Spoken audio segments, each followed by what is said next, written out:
Bonjour à toutes et à tous. Donc, en effet, Mehdi Benatia était dans la liste.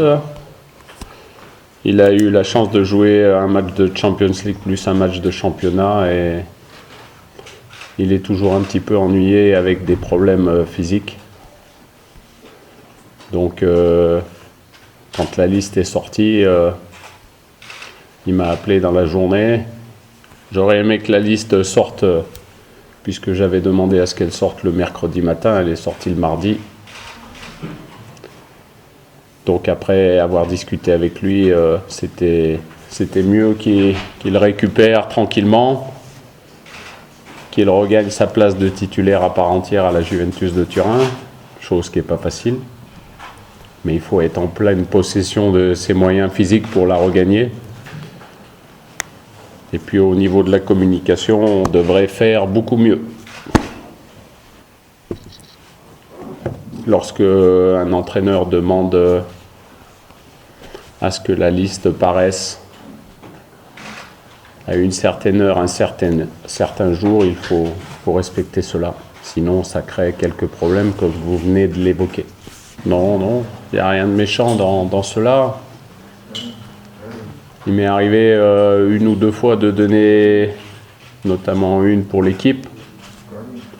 Je pense que si vous aviez un entraîneur marocain à la tête de la sélection de l'équipe de France, vous aimeriez bien, vu le nombre de Marocains qu'il y a en France également, vous aimeriez bien qu'il y ait certaines fois une communication.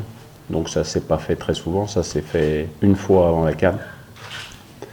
Donc j'ai pas spécialement, simplement il faut cibler. La seule chose et dont j'aimerais m'expliquer ici, c'est que vous avez peut-être eu, quand je dis vous, c'est les journalistes, des habitudes à faire des interviews par téléphone.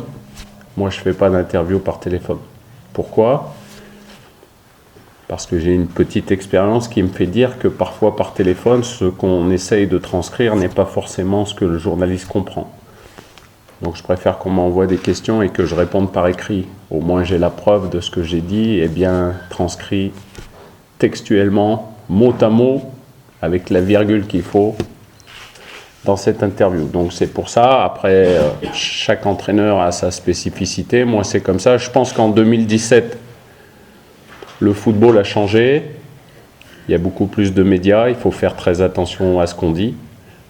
Je sais que vous me reprochez parfois de ne pas démentir certaines informations ou de ne pas affirmer certaines informations, mais je ne peux pas non plus passer mon temps à scruter ce qui se dit. La plus grosse bêtise que j'ai entendue ces dernières semaines, elle ne vient pas de chez vous, elle vient d'un autre pays. Je me suis marié. Alors j'ai répondu ironiquement, je suis désolé, je n'étais pas invité au mariage. Voilà, parce que c'est pas vrai. Donc vous voyez que des fois c'est la communication, il y a beaucoup de choses à prendre, mais il y a aussi certaines choses à laisser, il faut faire très attention. Je pense que le choix de ces deux équipes est un très très bon choix. Comme vous le savez, le Burkina Faso a été demi-finaliste de la dernière Coupe d'Afrique des Nations. Une équipe qui a été très très performante durant cette CAN. Et puis la Tunisie, vous savez, c'est pas parce qu'on est éliminé au premier tour qu'on n'a pas une bonne équipe. Il y a beaucoup de bonnes équipes qui se sont fait éliminer au premier tour de la Coupe d'Afrique des Nations. La Tunisie reste une équipe avec de très très bonnes individualités. Un très bon test. Et comme c'est le deuxième match, celui qui viendra mardi, il y aura forcément, comme vous le savez, depuis que je suis ici, un turnover. Donc... Et puis je pense que c'est bien des fois de se confronter à des pays arabes, entre guillemets, parce qu'il y a toujours une certaine, on appelle ça un derby, donc c'est toujours bien, et c'est important pour voir certains nouveaux joueurs, parce qu'on a besoin toujours d'anticiper sur l'avenir, c'est-à-dire de préparer les futures grandes échéances qu'on va avoir à fournir. Il y a des joueurs qui ont un vécu international. Il y a des joueurs qui évoluent dans des clubs où leur temps de jeu est toujours très difficile à obtenir. il est plus facile d'obtenir du temps de jeu dans certains clubs que dans d'autres. Ça n'empêche pas que, au sortir de la CAN, Mehdi durant la CAN a fait beaucoup d'efforts pour être opérationnel. Il a beaucoup travaillé. C'est la répétition des matchs aujourd'hui qui est un petit peu difficile pour lui, donc j'espère que sa décision, entre guillemets, je serai capable de le faire changer d'avis parce que c'est mon souhait et j'ai pas peur de vous le dire. Maintenant, comme vous le disiez, il faut qu'il puisse participer à des matchs et lorsque la liste a été donnée, il venait juste d'être titulaire des 2 matchs précédents. Donc, je pense qu'un match de Champions League, si l'entraîneur de l'équipe de la Juventus de terrain le pense apte à jouer un match de Champions League, je pense qu'il est apte à jouer un match international. Je pense que durant cette année, il y a beaucoup de bonnes choses qui ont été faites. Puisque vous voulez que j'en parle, je vais en parler. Lorsque je suis arrivé, l'équipe était classée 81e au classement FIFA. Aujourd'hui, on est 47e. Ça faisait 13 ans que le Maroc n'avait pas atteint les quarts de finale d'une Coupe d'Afrique. On a réussi à le faire. Je pense qu'on a montré un état d'esprit remarquable durant cette CAN. En mon humble avis, je pense qu'on devait faire mieux, qu'on méritait de faire mieux. Donc après, il y a toujours des choses à parfaire, bien sûr. On aimerait, bien sûr, rentrer sur le terrain et être capable de faire comme le FC Barcelone ou l'AS Monaco en ce moment, c'est-à-dire d'être capable de marquer 3-4 buts, mais vous savez, c'est la chose la plus difficile en football. Être à la fois solide et à la fois mettre l'adversaire en danger constamment pour pouvoir être très très efficace. Donc aujourd'hui, il faut trouver ce juste milieu entre les deux, entre la solidité et l'efficacité. Donc pour conclure avec votre question, on se doit d'être beaucoup plus efficace. Donc le meilleur compromis, c'était de trouver 2 adversaires qui sont africains. On a des qualifications pour la Coupe du Monde contre des équipes africaines. Donc c'est un bon test. Quand on reçoit le demi-finaliste de la CAN, je pense que c'est un test à grandeur nature. Il va falloir être très bon, surtout si le Burkina Faso affiche le même visage que lors de la dernière CAN.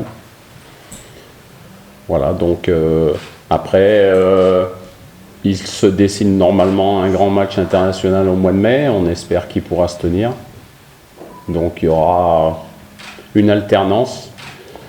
Sachez aussi que les équipes européennes prévoient leur calendrier très longtemps à l'avance, souvent. Parfois, on peut saisir 1 ou 2 opportunités qui se présentent parce que dans leur calendrier, il y a un léger changement, mais ce n'est pas toujours facile. Moi, j'ai une interlocutrice qui est Dounia Alarèche. Je pense que vous la connaissez. Voilà. Il faut rester dans ce cadre, ne pas se disperser à trop de personnes, parce que quand on se disperse à trop de personnes, il peut y avoir des erreurs de fait. Je ne pense pas que ça soit fait de façon méchante ou de façon... C'est juste des petites maladresses qui font que, notamment pour le cas de Mehdi Benatia, j'avais bien dit que la liste devait paraître le mercredi, et comme elle est parue trop tôt, celui qui est mis en difficulté, vous savez qui c'est? C'est moi quand je suis face à vous. Donc j'espère qu'à l'avenir, on saura rectifier le tir, et j'en suis persuadé. Ça fait partie de mes exigences aussi. Donc c'est très important parce que, je le répète encore une fois, la communication c'est important. Vous êtes là, vous devez d'avoir des informations. Je pense que Dounia vous l'a expliqué. Aujourd'hui, c'est moi-même qui ai demandé beaucoup plus que 3-4 questions, parce que ça fait longtemps qu'on ne s'est pas vu, et comme je sais que vous vous plaignez un petit peu, je me suis mis devant vous en vous donnant un petit peu plus de temps de parole. Donc c'est bien, parce que je ne refuse pas la communication, simplement je veux qu'elle soit bien faite. Et pour finir avec votre question, donc il faut que notre communication elle soit mieux faite. Hakim n'est pas exclu de la liste, il n'est pas retenu. C'est différent. J'ai fait confiance à certains joueurs. J'ai pu lire certaines choses qui me prédisaient que sans lui, on ne pouvait pas aller en quart de finale. J'ai lu beaucoup de choses. Je pense que vous avez vu le résultat. Maintenant, c'est un joueur avec d'énormes qualités, qui est toujours sélectionnable. Il y a des choix à faire, et je l'ai fait.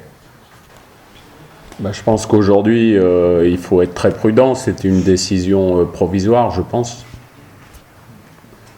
Il y a toujours des sanctions avant un appel, avant éventuellement de nouveau être remise en compétition. Donc il faut être prudent avec ça. Il faut laisser le Mali régler ses problèmes lui-même. Et puis on espère que pour la compétitivité, on sera capable d'affronter cette équipe qui est une très belle équipe. Et pour l'intégrité du groupe, on a commencé avec 4 équipes, donc j'espère qu'on aura la chance de finir avec 4 équipes. Les promesses, j'ai pas trop l'habitude d'en faire. J'ai simplement pour habitude de dire que, bien sûr, quand on démarre une compétition, il faut obtenir le meilleur résultat possible. Et pour les qualifications Coupe du Monde, il y a un seul bon résultat.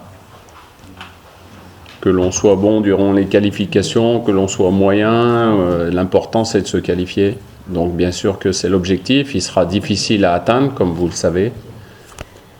Mais il faut y croire, il faut continuer sur ce chemin, ne pas perdre l'état d'esprit qui nous a animés pendant la CAN, ne pas penser que soudainement on est devenu une équipe très très forte. Je pense que ce qui a fait la différence, c'est notre état d'esprit, l'esprit collectif. Donc il faut absolument garder ça, comme le disait monsieur, en y ajoutant plus d'efficacité. Sinon, à la tête de l'équipe marocaine de football, je rencontre pas de problème. Je suis très content qu'on ait la chance de pouvoir travailler parallèlement avec, comme vous le voyez cette semaine, une équipe de joueurs locaux sélectionnés, c'est important. Surtout quand on a de nombreux blessés comme cette semaine, on a juste à demander 1 ou 2 joueurs pour pallier aux absences, et ça c'est très important. Puis en plus ça leur fait gagner du temps de jeu, ça les expose au niveau international contre de bonnes équipes. Donc la chose la plus positive depuis que je suis arrivé, c'est d'avoir la chance et de permettre à cette équipe d'être considérée comme l'équipe A, ce qui est très important en projection de l'avenir.